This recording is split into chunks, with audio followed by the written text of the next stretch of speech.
Salam sejahtera dalam kasih Tuhan Yesus Kristus, keluarga rumah kita yang diberkati Tuhan. Makanan rohani pada hari ini akan disajikan dari Ibrani 4 ayat 16. Sebab itu marilah kita dengan penuh keberanian menghampiri tahta kasih karunia, supaya kita menerima rahmat dan menemukan kasih karunia untuk mendapat pertolongan kita pada waktunya. Bapak Ibu saudara dikasih Tuhan, betapa kita ini patut bersyukur, patut berbangga hati, patut berbesar hati, karena memang kita ini adalah orang-orang yang mendapatkan kasih karunia di hadapan Tuhan. Dalam rangkaian makanan rohani rumah kita sebelumnya sudah menikmati menu bahwa kita diselamatkan karena kasih karunia, dan kasih karunia itu yang menyelamatkan kita. Nah, ayat yang kita baca hari ini mengajarkan kepada kita bahwa kasih karunia itu akan menjadi jaminan bahwa kita akan mendapatkan pertolongan Tuhan tepat pada waktunya. Nah, dalam proses perjalanan hidup kita hari demi hari, minggu demi minggu, bulan demi bulan, tahun demi tahun, tentunya perjalanan kita ini akan menjadi perjalanan yang ibaratnya penuh dengan lika-liku, penuh dengan terjal, penuh dengan lubang-lubang, penuh dengan kerikil-kerikil, penuh dengan tanjakan-tanjakan. Bukan perjalanan di jalan tol yang tidak ada hambatan sama sekali. Kenapa dinamakan jalan tol? Ya karena maknanya adalah jalan yang bebas hambatan.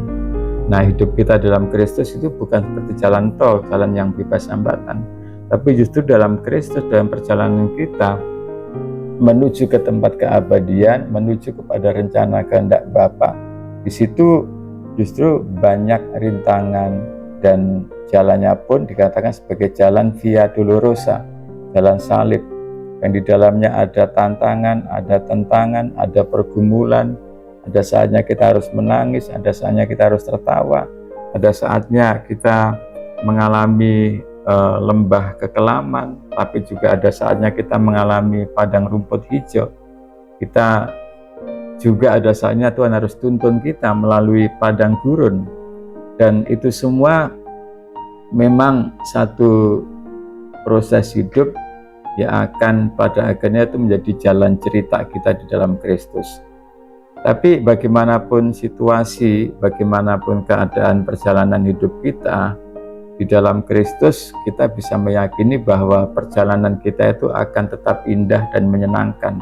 Mengapa indah dan menyenangkan? Karena yang membuat indah dan menyenangkan itu bukan situasi perjalanannya, bukan keadaan perjalanannya, tetapi Tuhan Yesus sebagai juru selamat kita, sebagai gembala kita, sebagai raja kita, sebagai Tuhan kita, itu selalu ada bersama-sama dengan kita, menemani kita. Dan satu yang dilakukan adalah memberikan kasih karunia kepada kita.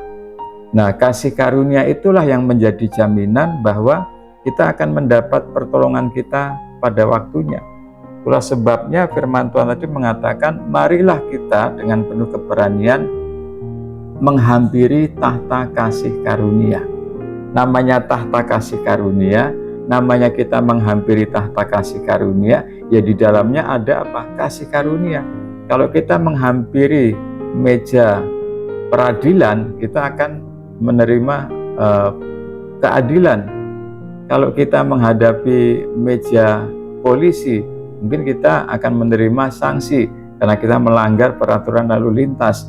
Kalau kita menghadapi meja seorang konselor misalnya, kita akan mendapatkan bimbingan dari setiap pergumulan kita.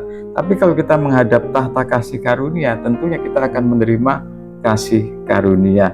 Dan kasih karunia yang kita terima, yang diberikan Tuhan, itu akhirnya menjadi jaminan kita bahwa di dalam Tuhan selalu ada pertolongan Tuhan. Pertolonganmu, gimana tuh lagunya? Begitu ajaib, kau telah, pokoknya ada lagunya deh, saya lupa tuh, ada lagunya, pertolonganmu begitu ajaib. Dan dalam hidup kita sebagai orang percaya, karena kita menerima kasih karunia, maka kasih karunia itu akan menjadi jaminan bagi kita, bahwa bagi kita orang percaya akan selalu ada pertolongan Tuhan tepat pada waktunya. Mungkin kalau kita belum mengalami pertolongan Tuhan, yakinlah akan ada pertolongan Tuhan tepat pada waktunya. Tahun-tahun yang sudah kita lewati, hari-hari yang sudah kita lewati membuktikan bagaimana Tuhan sudah menolong kita, Tuhan sudah memberkati kita, Tuhan sudah menyertai kita. Hari ini pun kita percaya bahwa kasih karunia yang diberikan Tuhan itu menjadi jaminan bahwa kita akan mendapat pertolongan Tuhan pada waktunya. Kira-kira dalam area apa, kira-kira pergumulan apa yang Bapak Ibu sedang alami yang membutuhkan pertolongan Tuhan? Mari kita datang kepada Tuhan, menghampiri tahta kasih karunia. Karena dari tahta kasih karunia itu kita akan mendapatkan pertolongan Tuhan tepat pada waktunya. Selalu akan ada pertolongan Tuhan bagi kita tepat pada waktunya. Itulah sebabnya firman Tuhan hari ini adalah kasih karunia itu sebagai jaminan kita akan mendapat pertolongan Tuhan pada waktunya. Tuhan Yesus memberkati, tetap semangat, sehat, bahagia. Amin.